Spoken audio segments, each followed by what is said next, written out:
Ever seen footage of a volcano blowing its top? I mean, it's incredible already, right? Mhm. But you ever seen like lightning inside the plume? Oh yeah, volcanic lightning. It's pretty wild. It's like something straight out of like a fantasy movie. Fire and ash, and then bam, giant bolts of lightning. It doesn't even seem real. Like, how is that even possible? Fire, lightning, shouldn't they like cancel each other out or something? Well, it's definitely one of nature's most impressive displays, and the science behind it is surprisingly relatable. It's all about static electricity, just like in thunderstorms. Right, okay, I get that. But how does ash create static? It's not like a thundercloud, you know? So think about it this way. You've got billions, maybe even trillions of tiny ash particles getting launched out of the volcano at insane speeds. Yeah, it's like a massive explosion. Exactly, and they're all smashing into each other. All that friction generates a lot of static charge, kind of like when you shuffle across a carpet. And then you zap yourself on the doorknob. Exactly, except instead of a little doorknob spark, we're talking about enough juice to power a city, all concentrated in this rising plume of ash. And that plume, it's not just isolated, it's interacting with the surrounding atmosphere, any weather systems that are already in play. Just like a giant circuit board in the sky. Pretty much, yeah. The charged ash is looking for a path to discharge, and the atmosphere often provides a conductive channel. And boom, volcanic lightning. Wow, that's amazing.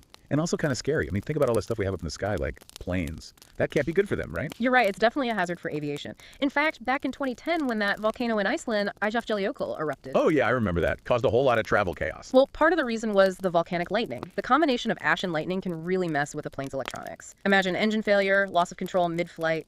Not a good situation to be in. Yikes. Definitely not.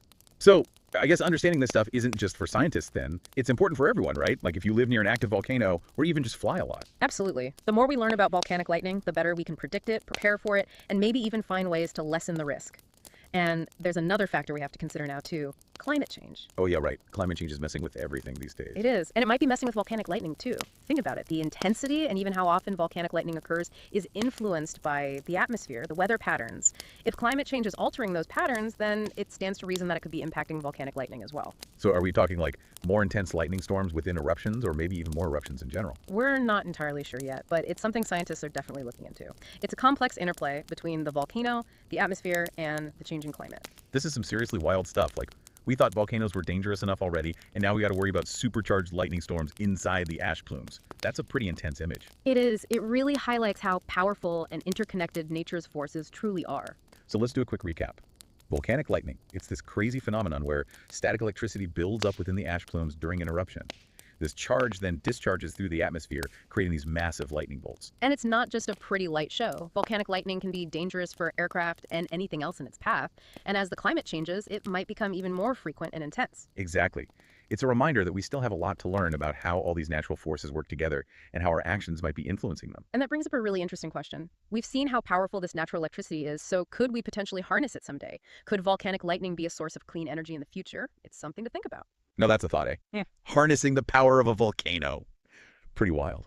Well, we've only scratched the surface today, but hopefully this deep dive has sparked your curiosity. There's a whole world of crazy science out there just waiting to be explored. So keep learning, keep exploring, and who knows, maybe someday you will be the one unlocking the secrets of volcanic lightning.